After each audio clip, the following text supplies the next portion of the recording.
Hello and welcome to your Living A Course in Miracles Friday night call. My name is Jared Krebs. I am here with Sue-Ann Okenwald-Knobloch. Sue-Ann Knobloch, and we are excited because we have our special guest, Gary Renard, who is going to be on today's call. He is the author of The Disappearance of the Universe and several other works that we're going to be talking about tonight. He's going to be answering questions about A Course in Miracles to our live callers. I want to welcome all of you who are actually live on this call right now. I want to welcome all of you who are watching the recording. And I want to just let you know that if you want to join our Facebook group, it's called Living A Course in Miracles. You can look us up on Facebook. And of course, you have to request to join the group, and then we add you in. But we do these calls every Friday, and we study certain content. And this round, we're actually studying Ken Wapnick, Journey Through the Text. And we're studying it through YouTube videos, and we're studying it through this book here, Journey Through the Text. It's 4 different volumes. So we're going through the text right now of A Course in Miracles. And also, I just want to say that if you're watching this video before April 4th, 2020, Gary Renard is going to be visiting San Antonio on April 4th. It's a Saturday. It's going to start at 10 in the morning. All the information is in our Facebook group where you can actually get a ticket and come and be with us in person on April 4th. And we're going to have a phenomenal day studying the course, talking with Gary, just hanging out and creating this awesome environment. There's going to be a lot of people there. We have a phenomenal venue downtown San Antonio called the Brick at Blue Star, really cool part of downtown. So cannot wait for that event. I want to encourage all of you to travel to San Antonio, make it a weekend that you will remember for A Course in Miracles. So that being said, Gary, welcome to the call. Hey, it's great to be here, Jared, always. Awesome. Well, thank you so much. First of all, I just want to thank you for all your contributions you have done with A Course in Miracles. I know that if I had not found A Disappearance of the Universe, I would not have really comprehended or understood A Course in Miracles. And I'm just so grateful to you. Yeah, I never would have understood it either, so that makes 2 of us. Okay. Well, awesome. So we're basically going to start this format of today's call with giving people a chance to ask you questions. And we're going to, since we have so many people on the call, we're going to have a timer. And basically anyone who asks a question, we want you to tell us your name, where you're calling in from, and then your question, and do it in 2 minutes or less so that Gary can then answer your question in another 2 to 3 minutes, okay? And I'm going to have a timer so that we can hopefully get through everybody's questions and create a lot of value for everybody on this call. So the people that are on our call every Friday, I want to give them the priority. So that would be Bob F.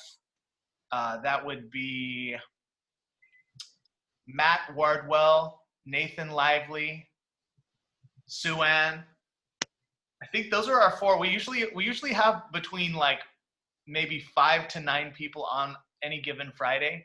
If I'm missing someone, please message me. But I want to give first dibs to those 4 people to ask their question and do an introduction. And I also have a question for you as well. So let's do 5. But I think we're going to hopefully get through a lot of questions today. Obviously, if you're watching this webinar, you already know who Gary Renard is. You know what A Course in Miracles is. So this is not necessarily like a basic class. This is more of probably a advanced or whatever you call it, intermediate.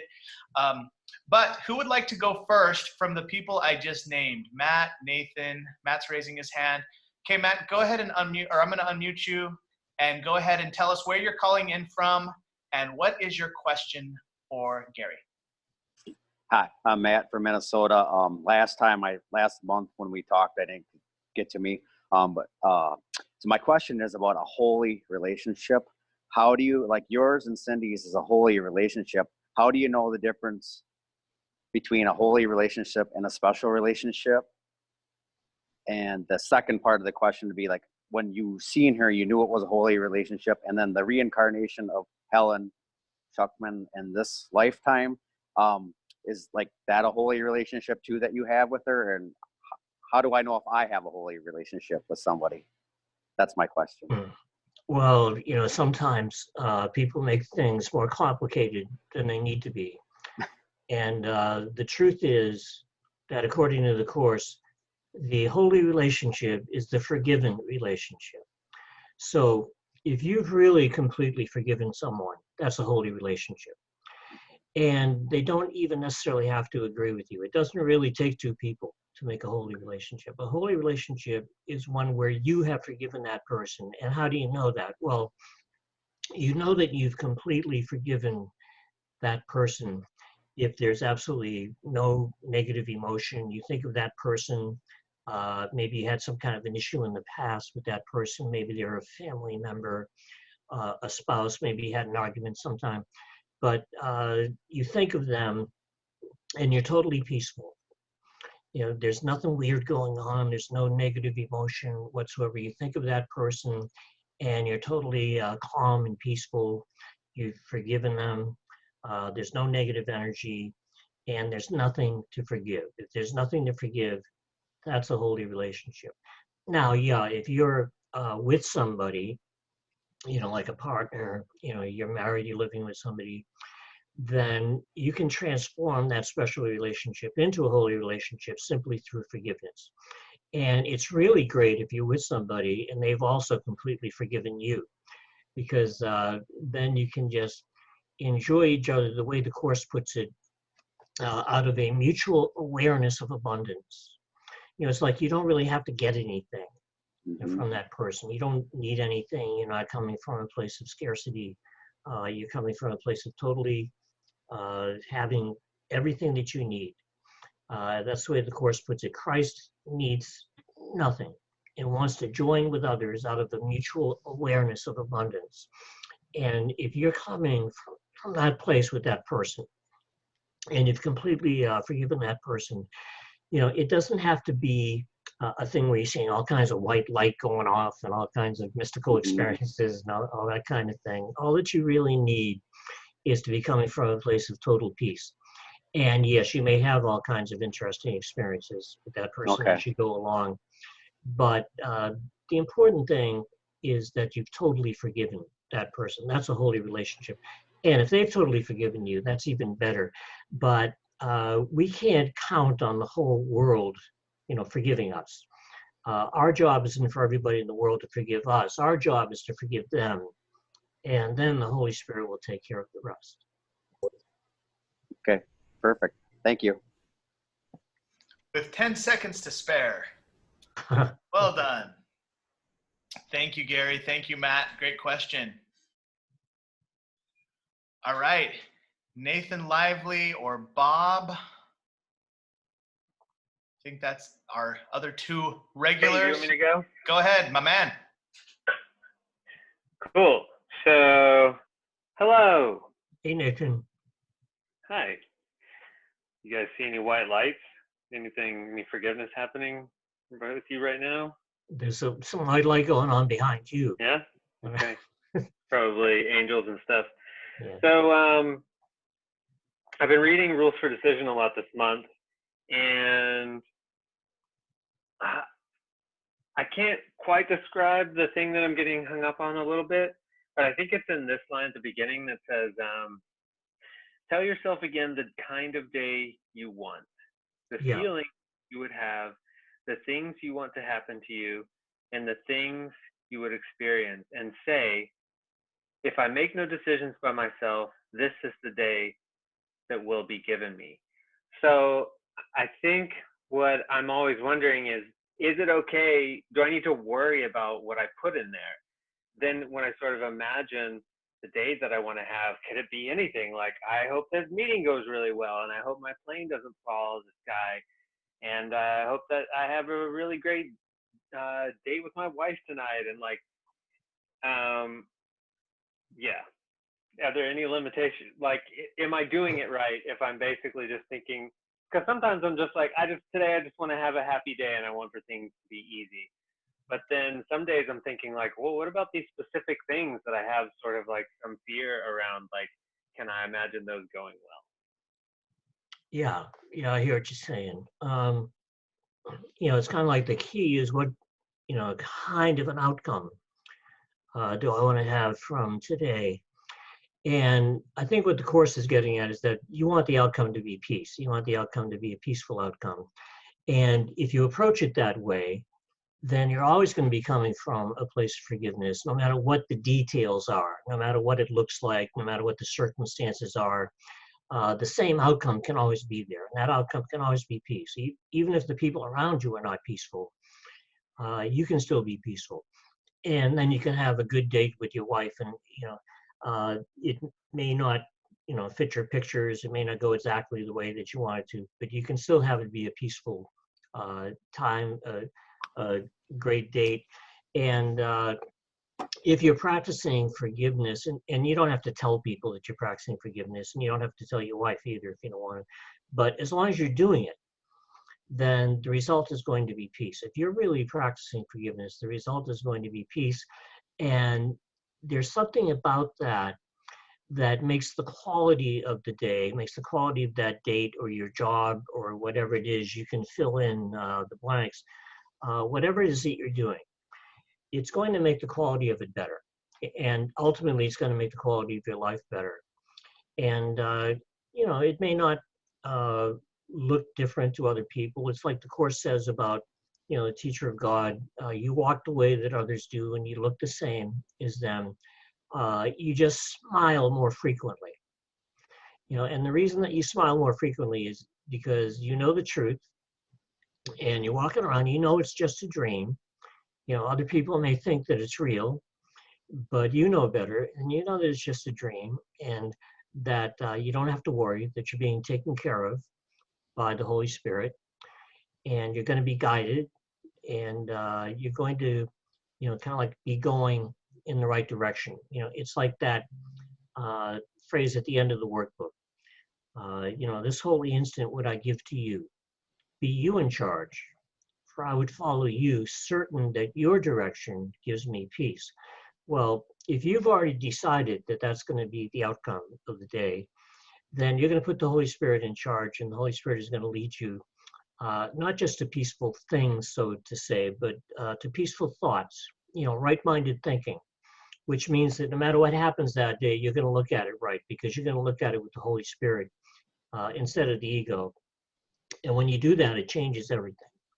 It just transforms the quality of everything. And not only that, but you may find yourself being inspired to a way of doing whatever it is you're doing in a more effective way, in a better way. And that can be true of your relationships, not just your job, not just, the things that you go about doing, but also your interactions with people. So you can make that kind of decision right at the beginning of the day. That section, rules for decision, that's one of Cindy's favorite sections in the Course, so she always uses that in the morning.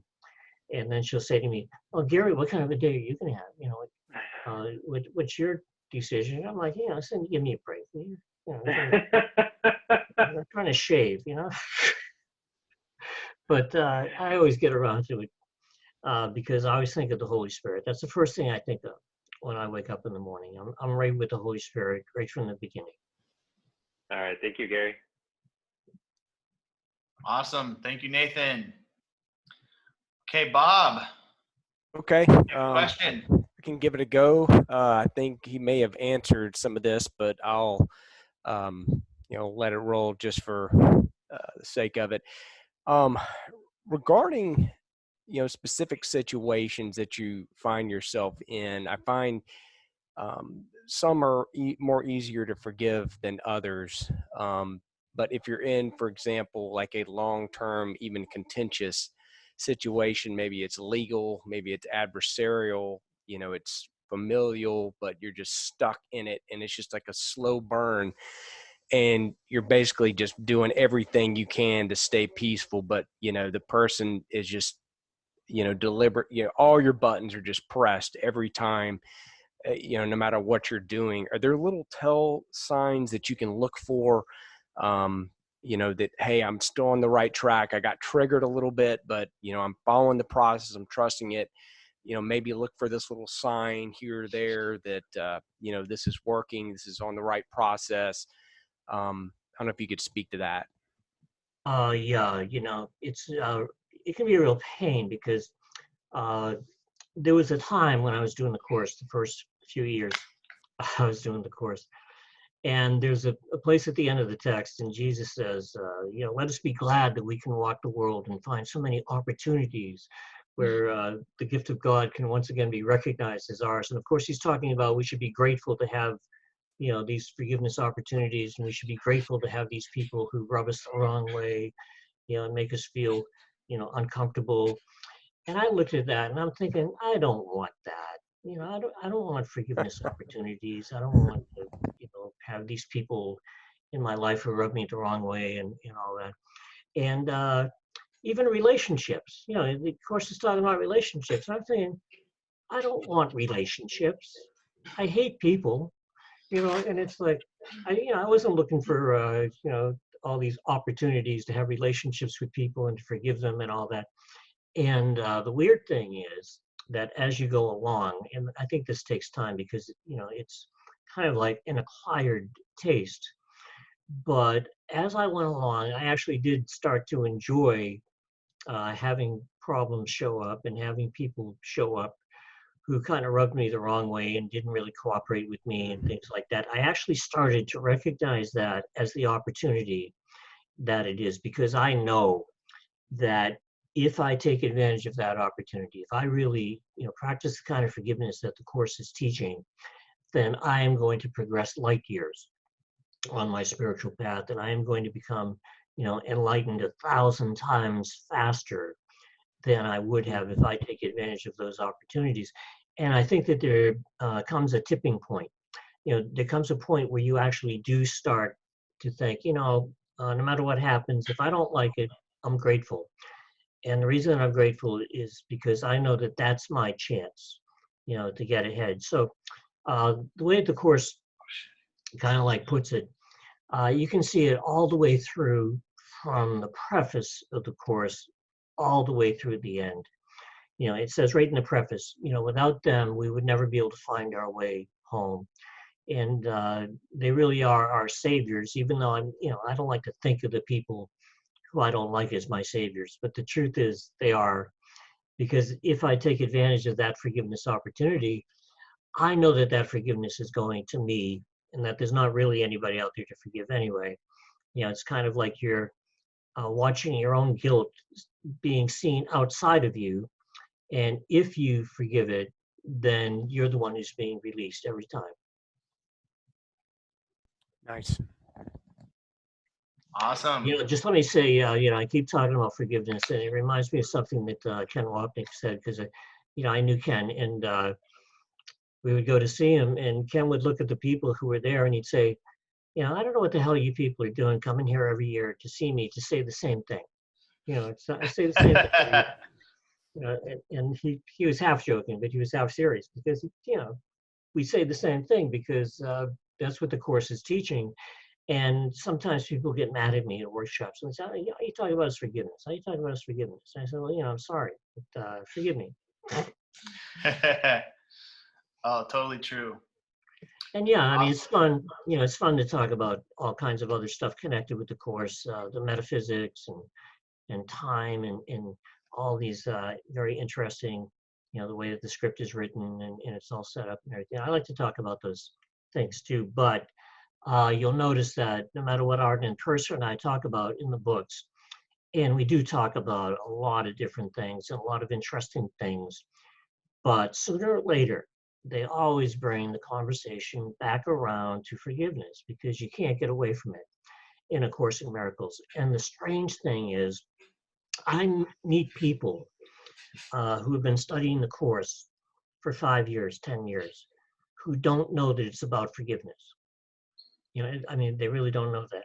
And I'm astonished when I see that, because there is such unconscious resistance to doing it, because it's so threatening, to the ego.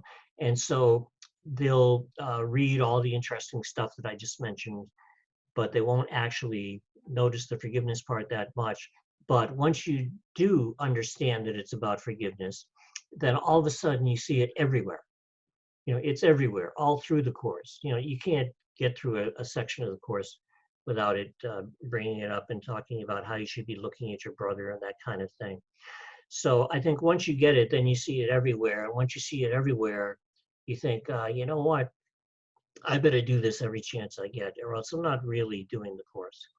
And, you wouldn't be reading the Course if you didn't want to do it. So why not just do it?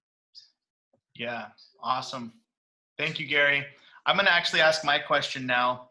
So my question is about my sister. So she came to visit me a couple months ago, and if there's anyone on this planet that can push my buttons and make me non-course-like and whatever, Yeah. it's her. And I actually didn't even want ever to have her visit me ever again after she visited me 10 years ago. I vowed I would never have her over. And then 10 years goes by, she has kids, all this stuff. She happens to be here on a nursing convention, and she's like really wants to see me, and so I allow her to like come and be with me here for like a weekend, and like every little button that could be pushed, she pushed. And my hatred came out so strong. And like, I know the Course. Like, I know that's my hatred, that like she's my best blessing. And like I need to forgive that, because if I can do that, then I'm going to learn the forgiveness lesson. Like, I'm like so committed to like not. So my success was that I didn't have a blowout with her, because she normally causes this, like she wants this explosion to happen. And I didn't go there.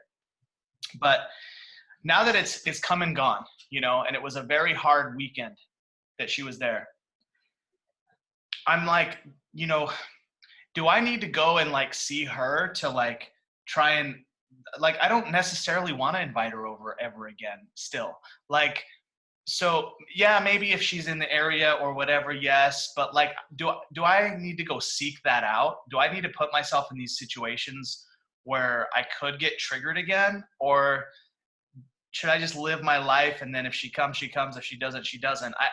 She wants me to go visit her.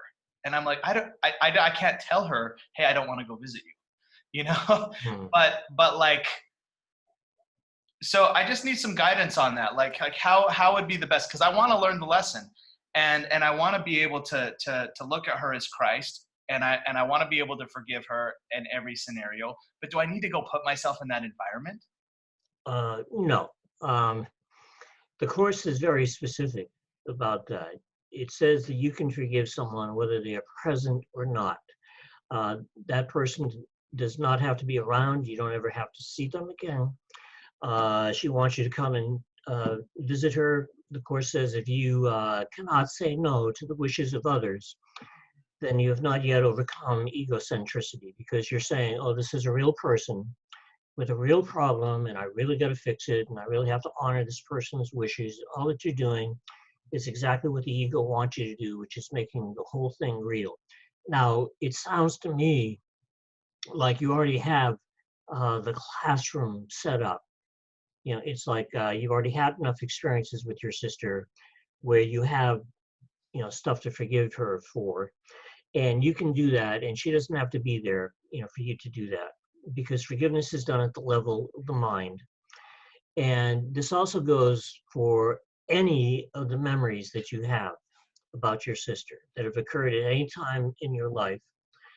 You can forgive that, because, as I've said before, what is a memory except a picture in your mind? And you have a lot of images and a lot of pictures in your mind in regard to your sister. You can forgive all of that in your mind. You don't have to, go to her place. And you may find yourself, 6 months from now being guided differently by the Holy Spirit, where the Holy Spirit would say, yeah, it's okay for you to go visit her. But the point is, you don't have to. You don't really ever have to do anything, because to do something involves the body. When people read that line in the Course that says, I need do nothing, it doesn't mean that you're not going to do anything. Everybody does something. I mean, even doing nothing is doing something. So the point is, you don't have to. I need do nothing. I don't have to do anything. And then you read the next line, and it says to do something involves the body. So the point is, since you're not a body, you don't have to do anything with the body. now, it doesn't mean that you won't necessarily appear to do something with the body. The point is, you don't have to. You don't have to go to your sister's house. You don't have to do anything. All that you need to do, as far as the course is concerned, is look for the Holy Spirit in your mind and practice your thinking the way that the Holy Spirit would have you think, instead of the way that the ego would have you think. And the truth is, you made your sister up, because you wanted her to be there. Because even though it's very subtle, you wanted your guilt to be in her, because that's the ego's way of getting rid of it from the beginning of time all the way through the script. It's like all the people who we don't like in our lives, we wanted them to be there because we wanted our guilt to be outside of us. Now, of course, that doesn't work, but that was the ego's plan, to try to get rid of that guilt, but trick you into doing it that way so that it would stay intact and so that you'd never get rid of it.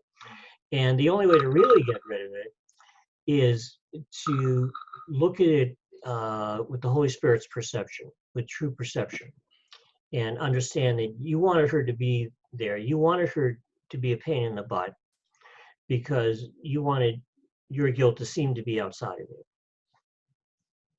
Okay.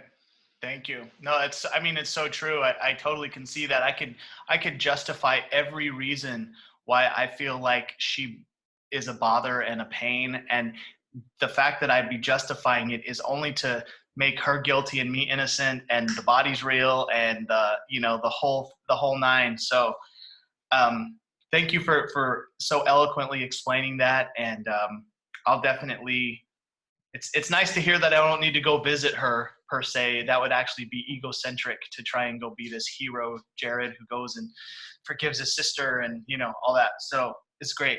Thank you.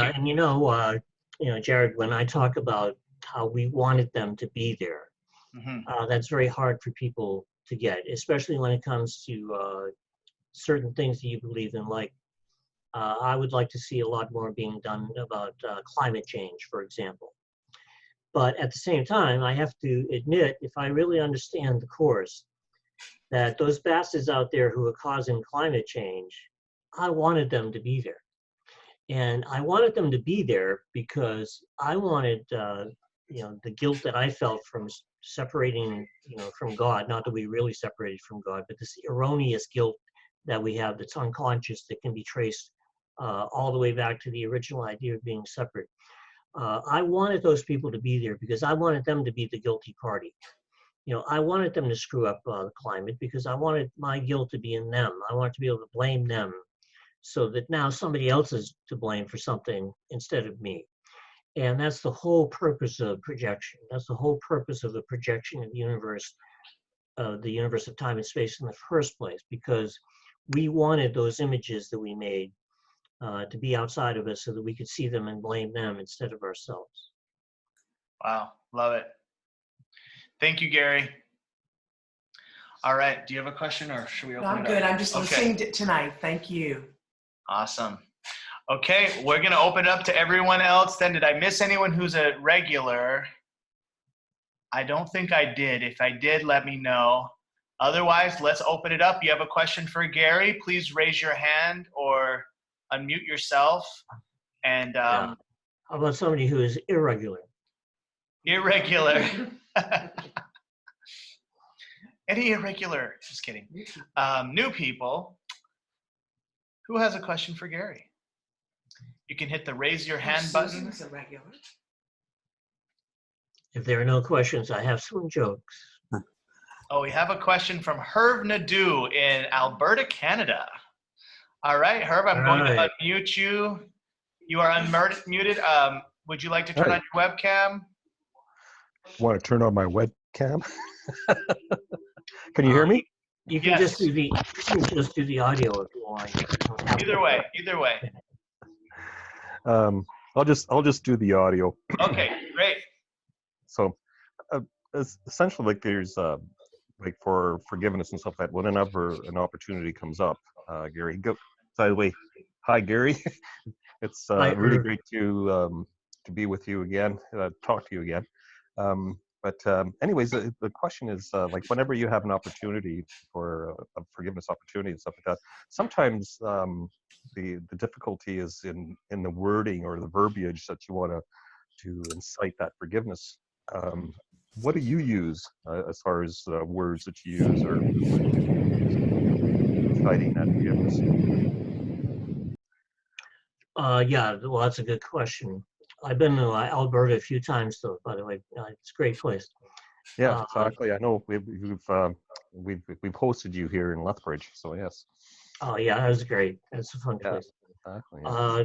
You know, the wording isn't that important. I used to think, you know, it's important at first because that's how you learn.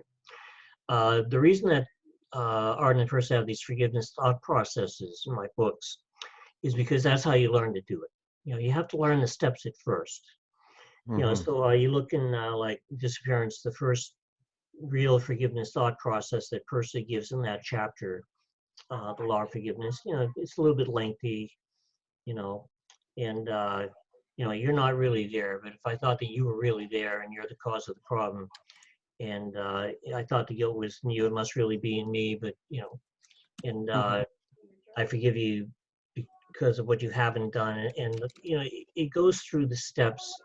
And I think that you have to articulate it at first in order to learn how to do it. And you start to understand it. And then the more you understand it, as the years go by, the less you have to think about it. So you don't think about it as much as time goes on. It becomes kind of like incorporated into your personality. So somebody rubs you the wrong way and you go to react and you stop yourself.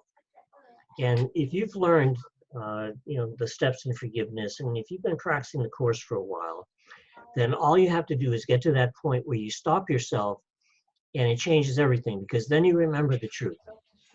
And once you remember the truth, you know, I know once I remember the truth, the whole idea of being unpeaceful is over.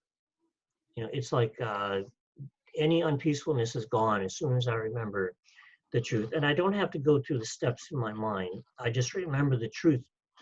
And I remember that, you know, I'm not forgiving that person because they really did anything. I'm forgiving that person because I made them up in the first place. They're not even a real person. You know, they are an image that I have made, just like the Course says, workbook lesson number 23. My thoughts are images that I have made.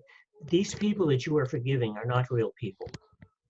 And I don't usually tell people that right away because, you know, they'll think you're insane. But the truth is, these people that you're seeing out there are not real people.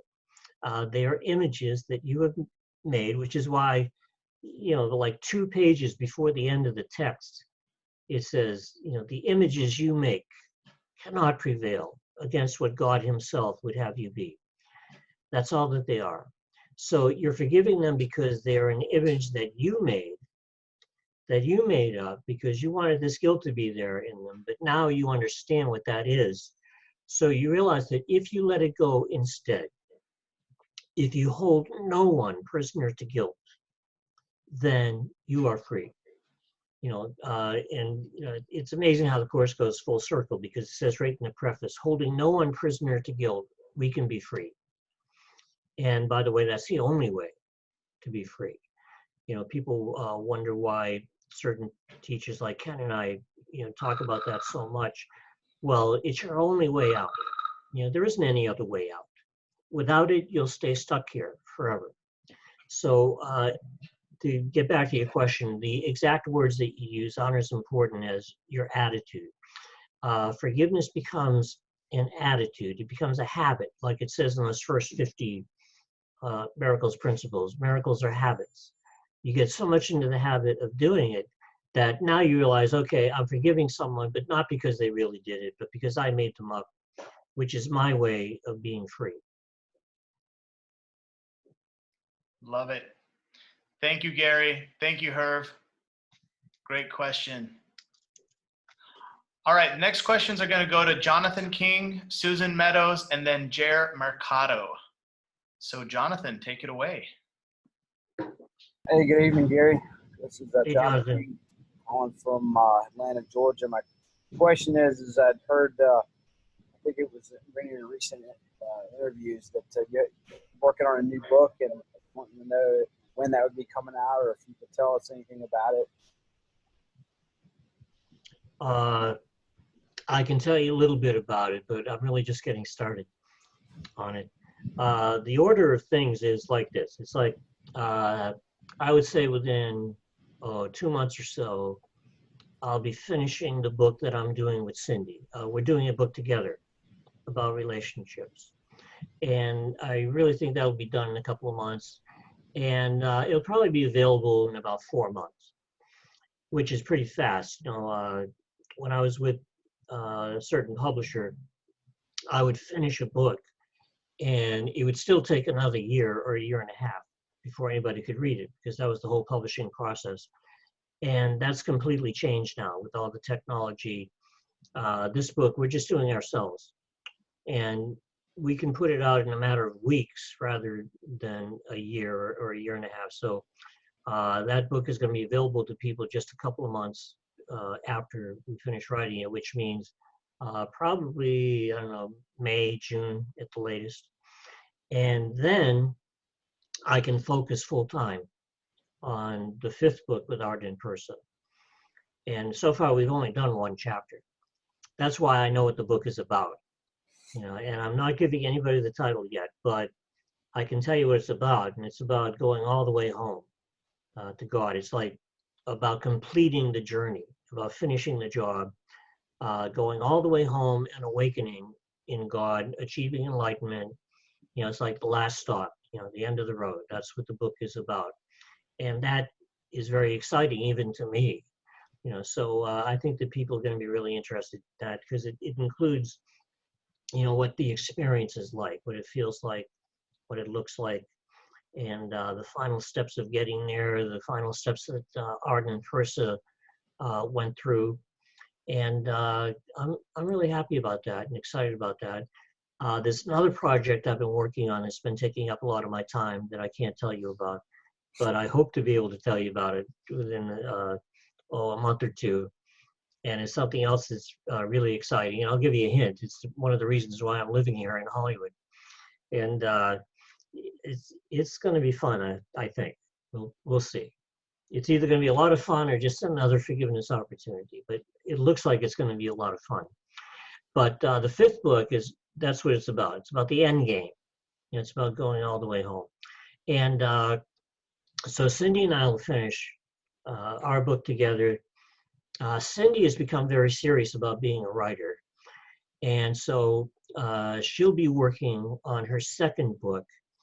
And she is so into writing that she doesn't even want to travel that much.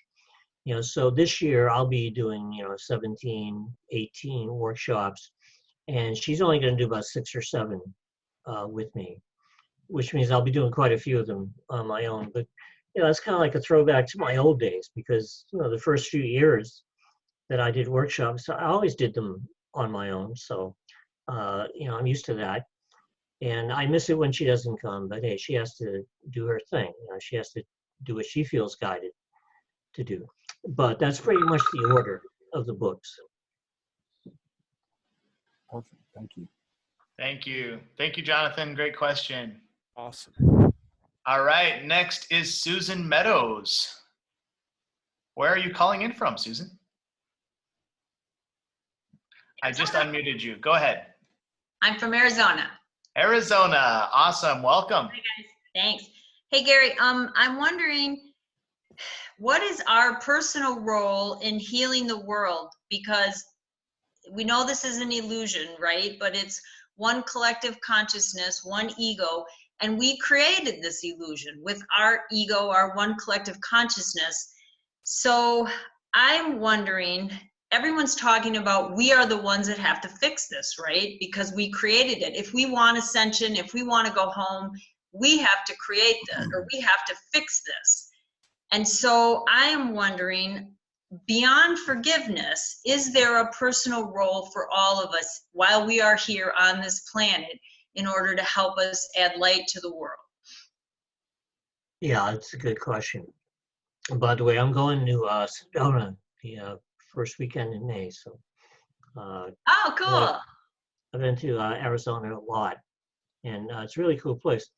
But as far as fixing the world is concerned, no, that's not your job. Okay. You don't have to worry about it. First of all, the Course is very specific when it says there is no world. Uh-huh. So, everybody, all these Course people, they're going to save the world, along with the Holy Spirit. And here's the Holy Spirit saying, there is no world. So what world is it that you're going to save? And they all take the Holy Spirit and they try to put the Holy Spirit in the world. Uh-huh. So now they have the Holy Spirit trying to fix specific situations and things like that. And, that's not the point of the Course. The way that you fix the world is through forgiveness and acknowledging that the world, there's background noise there, but I think it's going away. The world is not going to be fixed, and the world is not going to live in peace until the people of the world have inner peace. And until the people of the world have peace of mind, until you have that quiet mind, then nothing's going to change. Because the Course is teaching that what we're seeing out there on the screen, and it really is just a screen, like a movie. It's not that there's an actual world out there with real problems and real people. What we're seeing is a bunch of images on a screen that we made.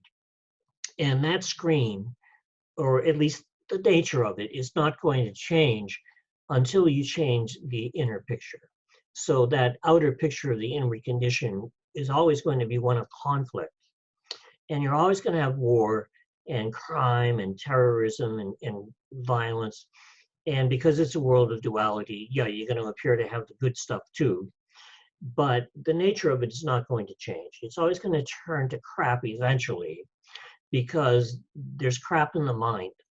The mind is in conflict. And as long as the mind is in conflict, the world will appear to be in conflict. But the day will come, and this is where your job comes in. This is where it's important that you work with the Holy Spirit, and it's important that you practice forgiveness, because if you can bring your tiny corner of the mind to peace, then you are making a real contribution.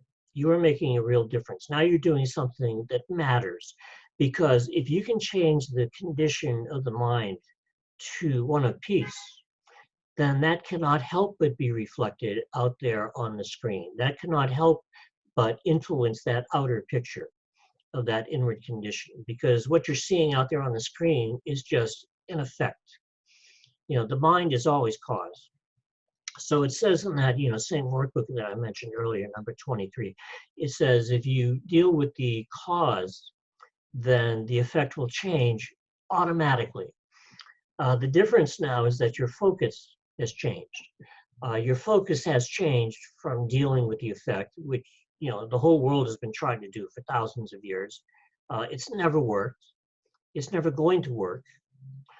But if you shift that to the cause, if you actually achieve inner peace, then outer peace would literally have to follow.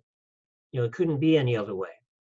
As Shakespeare would say, as it must follow the night the day, if you take care of the inner part, the outer part will take care of itself.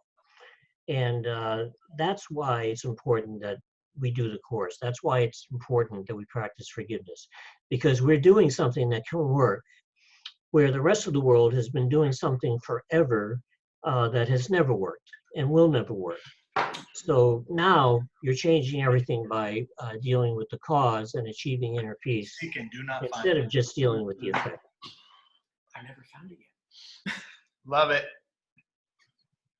Thank you, Gary. Thank you, Susan. Okay, this next question comes from Jer Mercado in Argentina. I'm going to ask the question. Gary, you talk with Arten and Persa in your Immortal Reality about meditation. So at some point, he says to them he practices his own way of meditation, but he doesn't explain it. My question is if he could share it with us, his way of meditation. So could you share your way of meditation with us, Gary? Sure. I may have to give you an example. The thing is, I used to meditate a lot. I used to meditate for a long time, especially when I first moved up, to Maine in that first few years before Arden first actually appeared to me. And I would meditate for a long time, but I felt like I got good at it. Now, when I say I did it my own way, that's because I never actually got, in this lifetime, any formal training in meditation. I'm certain that I did in other lifetimes, but in this lifetime, I just kind of like remembered how to do it in my mind naturally because I had done it so many times in other places and other times. And I felt like I got to the point where I could achieve absolute stillness. And I was actually sharing this yesterday with one of the other people in the group here. And it was like, I felt like I got to the point where I could have my mind be completely quiet to the point where there were no interfering thoughts of any kind coming in, just absolute stillness. And that wasn't the goal that I thought it was. I thought that was the end, like that was the point of meditation. But I think that what you get with the Course in Miracles is that you realize that there can be a bigger purpose to meditation. Because you notice that some of the workbook lessons, especially the later ones, they become very meditative. In fact, they become very much like an approach to God. At one point in the Course, Jesus even has you call out to God.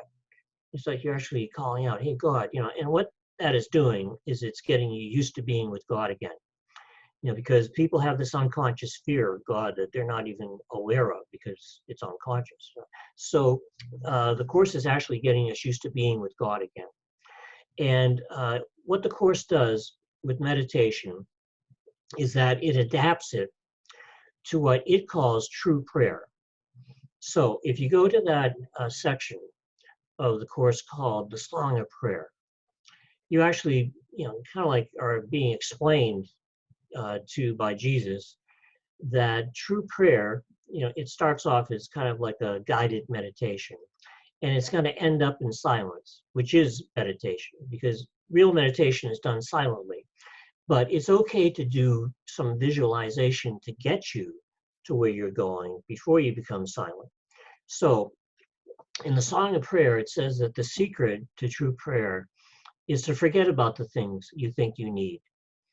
Instead of thinking about what you need and asking God to, help you get those things, or asking the Holy Spirit to help you get those things, what you do is you forget about the things you think you need. Don't think about them. Let them go. Let them go into God's hands. And then the Course says that they become your gifts to Him. Because what you're saying is that you don't really need anything but God's love. And it ties in with that, famous line from the Course that I like to use. That a sense of separation from God is the only lack you really need correct, right? So you let go of these things that you thought that you needed, and you go back to what we were saying earlier about how Christ needs nothing, and you're adapting an attitude where you're saying that you don't need anything. Then the next step in this guided meditation would be to just, since you've forgotten about the things that you think you need, then you forget about everything else.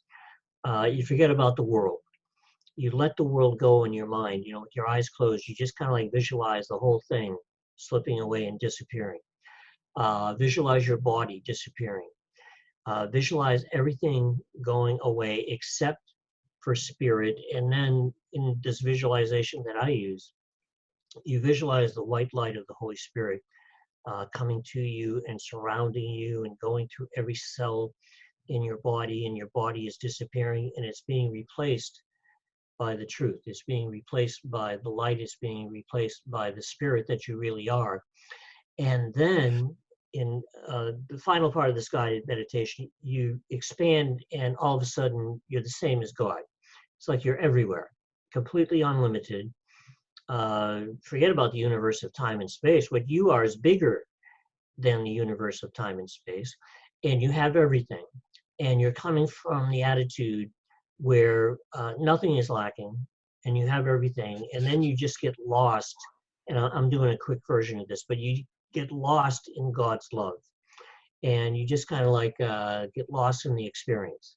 And gratitude is a very important part of this, because you're grateful to God, not just for creating you, but for creating you to be exactly the same as him, which means that you have everything.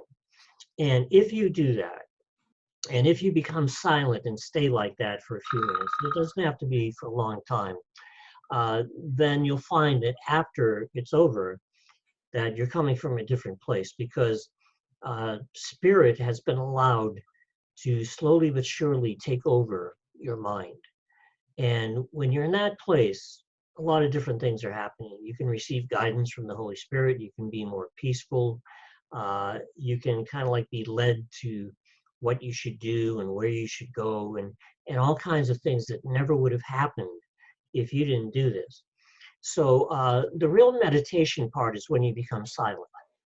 But the part leading up to that is important too, because when I used to meditate in those early days in Maine, I wasn't really going anywhere.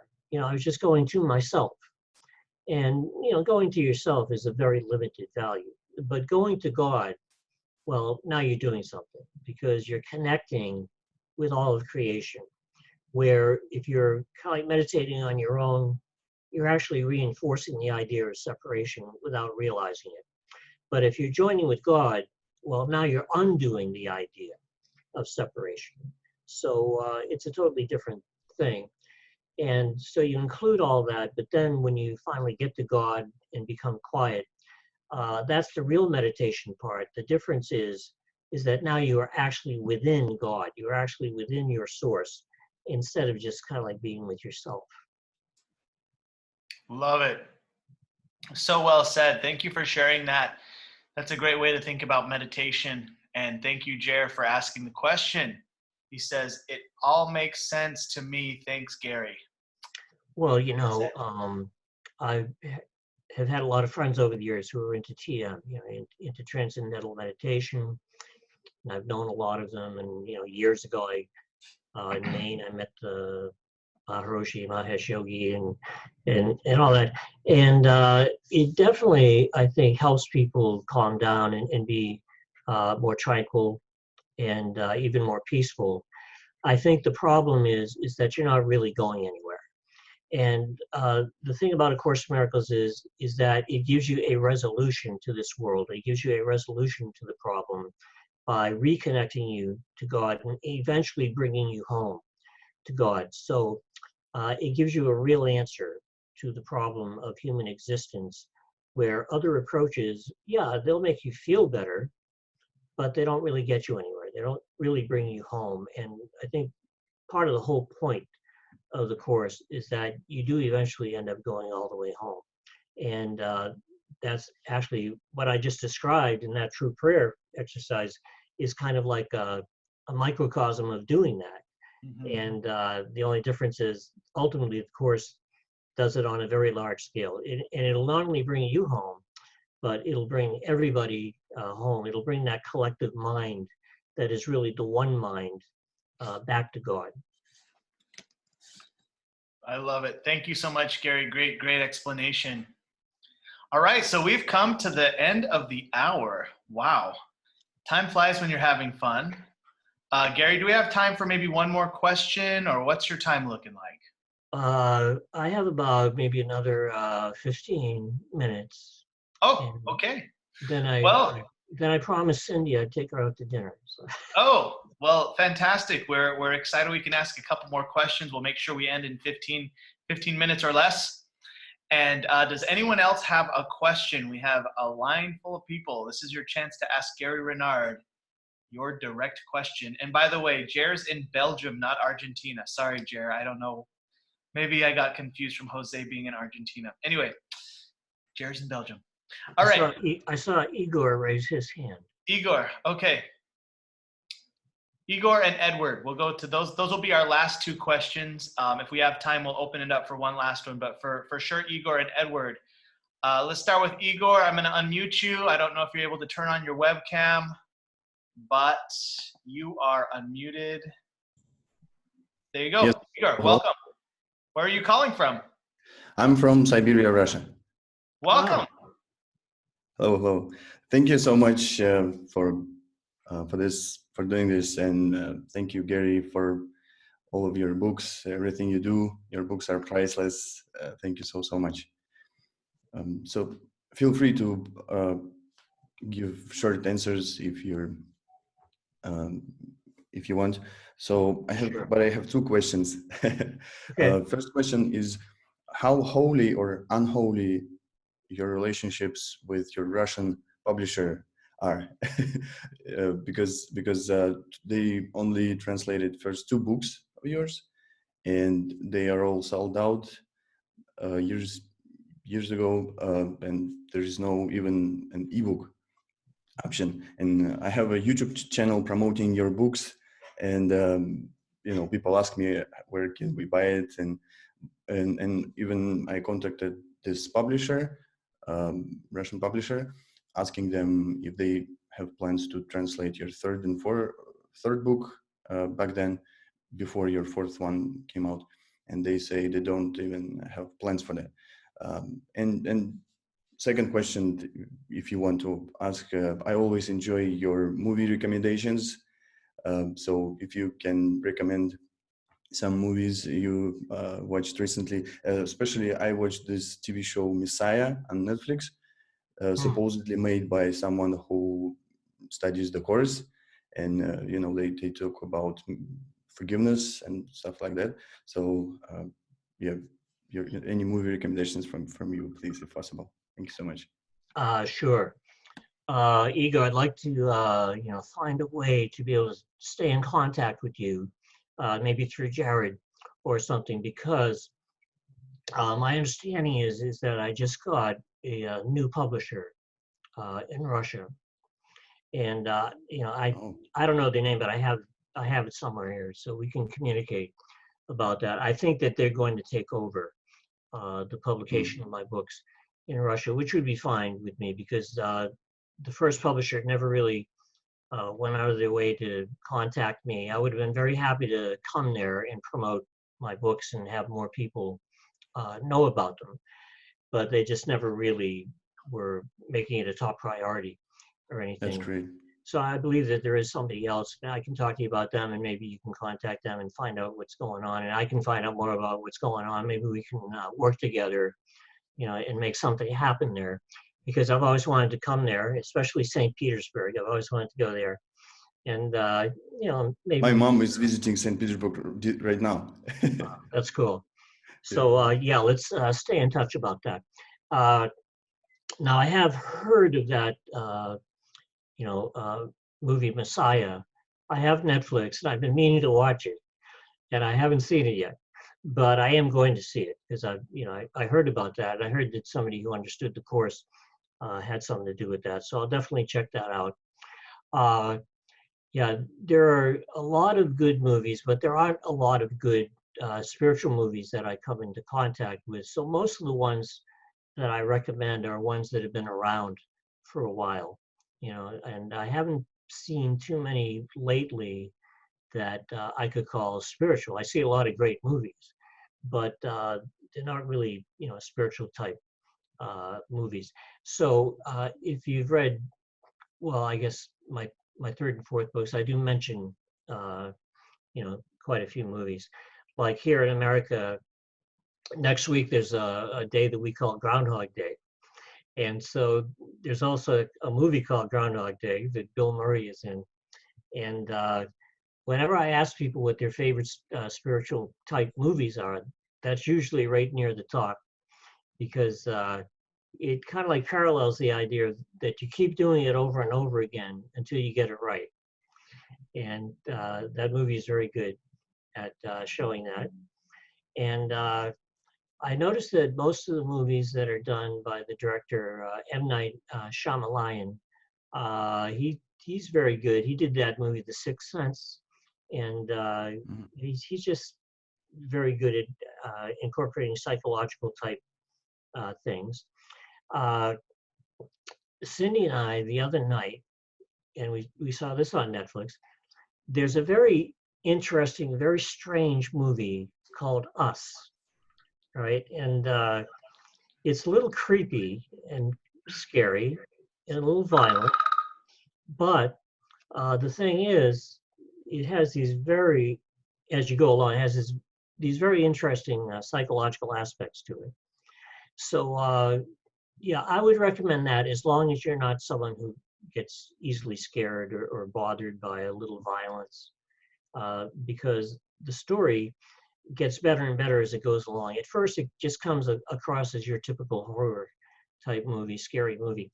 But as it goes along, it gets a lot bigger, and the scope of it widens, and it's very surprising. So I would recommend that, unless you're someone who gets really freaked out easily.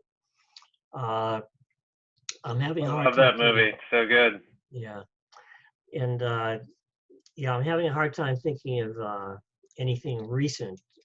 There are plenty listed in my book, so I would go there first, especially the third book. I think I have a list of my top 10 of all time, and except I have to expand on that in the fifth book, because I've thought of several since then that I would like to include in the next book. You know, because people would say to me, well, hey, what about this? What about that? You know, how come you didn't say this one was that good? And actually, they're right, because there are some really good ones that I do want to mention. But yeah, I'll keep that in mind. Maybe next time we do a call, I'll be more prepared, and I'll have a few of them to list off to you. And yeah, let's stay in touch about the Russian publisher too, because I do think it's going to be good to have a new one and to start all over again, basically. Thank you so much. Thank you. Sure. Yes, Igor, let's connect on social media, Facebook or Instagram afterwards, and definitely make sure we connect you with Gary. Yeah, and I'll get you the name of the new publisher. Thank you. Thank you. Fantastic. All right, next question goes to Edward Hanley. I'm going to unmute you and turn on your webcam if you are able to. Welcome to the call. Thank you very much. I don't have a webcam, but thank you very much, Gary. This is really great, incredible insight that you've given us, and thank you so much for your books, by the way. Without your books, as so many other people have said, I really would not have understood the course when I first picked it up about 8 years ago. My question for you, Gary, is about belief. So I grew up as a practicing Catholic, and you know, the kind of beliefs that it's, you know, and we actually, all of us grew up in some kind of tradition or religion where beliefs are extremely important. And when we encounter the course, boy, it's in total opposition to all of our beliefs, because our beliefs have been about form and been about the world, and the course is talking about radical non-duality. And so my question is, what can you tell us about changes in our beliefs as we progress through the course, and especially where they might cause some internal conflicts with the deep beliefs that we've held up until this time? Yeah, I think you've already kind of touched on it yourself, because you really cannot underestimate the power of belief. The power of the mind and the power of belief are so great that, it's just astounding. And what's happened, and I'm not just talking about religion, what's happened is that people have invested their belief in this world. And Jesus uses that word several times in the course about, those who have invested wrongly are poor.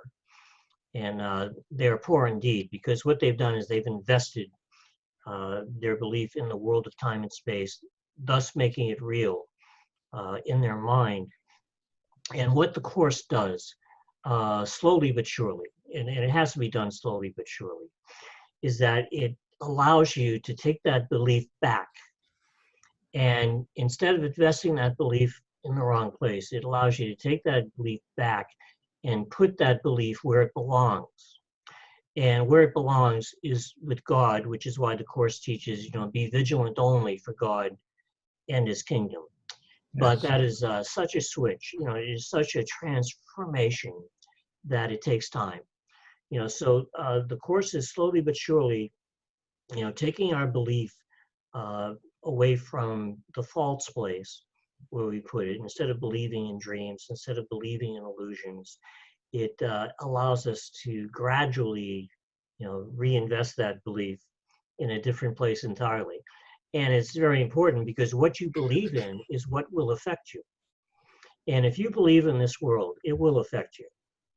But it's possible, and this is kind of like the end game, it's possible to get to the point where your belief has been invested in the right place so much that the world cannot affect you. You can actually get to the place where the world cannot hurt you. And you can even get to a place where you cannot feel any physical pain. But that is such an advanced place, which is where Jesus was, that you would have to have every part of any unconscious guilt that is in your mind completely healed by the Holy Spirit, because pain is really a function of guilt. And all pain is caused by guilt. And if you were able to complete the job and have all of that guilt that was in your mind healed by the Holy Spirit, then you could not suffer, because, as the Course says, the guiltless mind cannot suffer. So without guilt in your mind, there would be no pain. And it wouldn't matter anymore about the world, because the world couldn't hurt you, the world couldn't affect you, and you would no longer believe in it. That's a process. That doesn't happen overnight. It's a long process, but it's worth doing. And you don't have to wait forever to get results. You can be more peaceful in a relatively short period of time. So, that's the whole point, is that you're taking that very important belief and you're completely putting it in a different place, not in this world, but in something that is beyond this world and yet is more real than this world. Beautiful. Thank you, Gary. Thank you, Edward. Great question. All right, the last question goes to Julio Navarro. I'm going to unmute you, Julio. Tell us, where are you calling in from? And welcome to the call. Hello, how you doing? Hey. I'm calling from San Diego, California. So I was a little bit late to the call because I thought it was 7 p.m., but I'm here. That's the awesome part. I have a quick question. I started the course about 1.5 years, and it's changed my life. It's awesome. I've encountered, I'm getting closer to God, as we all are, and it's just awesome. But I have an issue, Gary, regarding when I'm doing the exercises, and I listen to the audiobooks more than reading, and maybe that's one of the things that is not helping me out. But I forget. It seems like I have really bad memory, and even throughout the day, like in the morning, I start my practice with the exercises, and then by midday, I forget what the lesson was about, and I gotta go back and look at it and read it and do it again. So how do I deal with that? How do I move forward with that? Actually, that's not an uncommon thing. I hear that a lot from people. And, it's almost like the ego has given us some kind of a collective amnesia, because we don't remember, that we started this illusion, that it's coming from us. The ego wants us to forget everything about that and forget about the fact that we made the whole thing up. And so there's kind of like this, forgetting in there. Some people call it the veil of forgetfulness, because you forget your past lives, you forget all these other things. It's kind of like everything is walled off in the mind. Like the mind is kind of like very restricted. And then the ego takes that dynamic of forgetting and applies it for a lot of people to the Course. Like I knew this one guy, and he was a very smart man. He was an educator, he really high up there. He's a state regent in the state of California. And he would sit down every day, and he would sit down to read the Course, and something would always come up. The phone would ring, somebody would knock on the door, he would remember something that he had to do.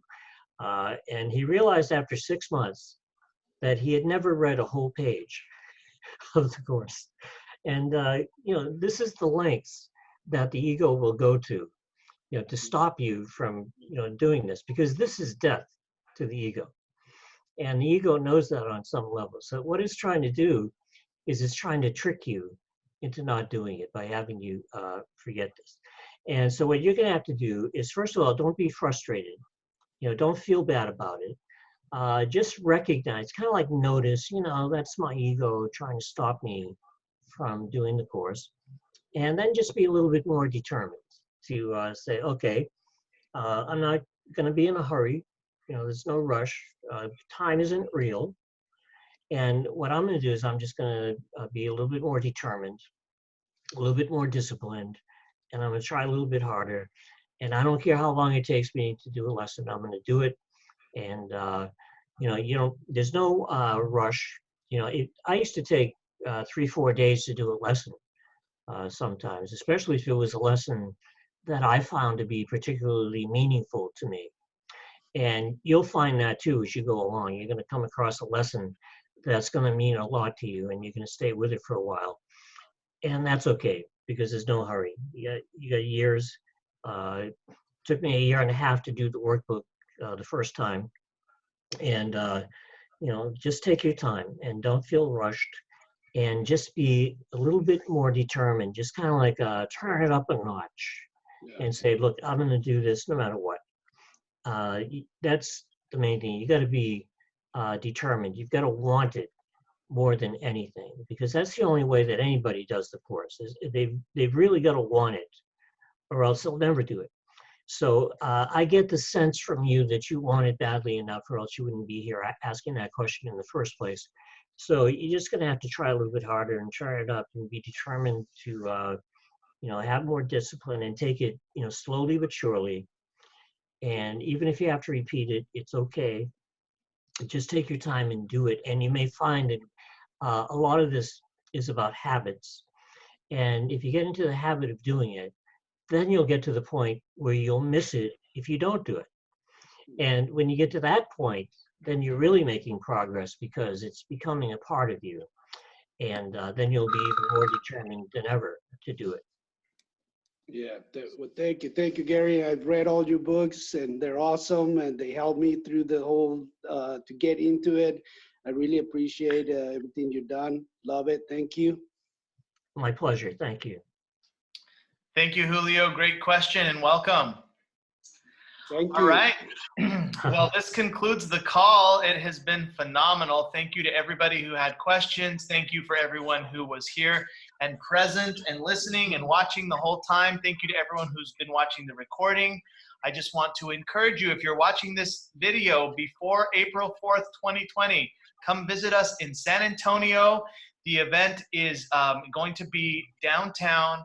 It's going to be at the Brick, which is in Southtown. It's downtown San Antonio. You can find this on Eventbrite. You can actually go to Gary Renard's website and click on events and go to San Antonio, and you'll see the event. There's an early bird ticket for, I believe it's $75 until early March. So you can get a discounted ticket. We would love to have you come visit us in San Antonio. Also, please make sure that you join our Facebook group. And our Facebook group is called Living A Course in Miracles. You can look us up. Just hit request to join the group. We study every Friday. We've been studying Gary Renard's audiobooks, and now we're doing Ken Wapnick. And we're just basically studying different content to help us wake up faster. Gary, thank you so much for taking time out of your busy schedule to be here on this call. Thank you for answering everybody's questions. And what's your final piece of advice to everyone who's going to watch this video? Actually, I would say what I was just saying, which is, really turn it up a notch. You just be more determined than ever. Sometimes I have to just say, you can do better. You can get to the point where you can forgive anything immediately. And that's what you want to aspire to. You want to get to the point when, no matter what happens, you're ready to forgive. You're coming from what that course calls in the first 50 principles, talks about a state of miracle readiness. which means that you're ready to forgive no matter what happens. Doesn't matter what it does, because ultimately it's all the same anyway. It's all equally untrue. So, the new year is pretty new. So remember what Jesus said, make this year different by making it all the same. So you're ready to forgive no matter what it is, doesn't matter what it looks like, you're ready. And when you get to that point, then it makes it a lot easier to forgive a lot more quickly when you're coming from that place. Beautiful, beautifully said. Take it to the next level. You can do better. I just love that. That gives us all motivation to read our course more, to forgive all the opportunities more. And I remember you telling me that actually when I first met you when we were in LA. We had dinner, and then at the end of the dinner, you were like, "Finish the job." I still remember that. So same message now for everybody. Let's finish the job. We're going to unmute the lines. Everyone say thank you, Gary, and have an awesome night. Thank you. Thank you, Gary. Thank you. Thank you, Gary. Have an awesome night. Thank you. Thank you. Love you all. Love you, Herb Purdue. Love you back. Love you too. Bye. Bye. Bye. Thank you. Bless us all.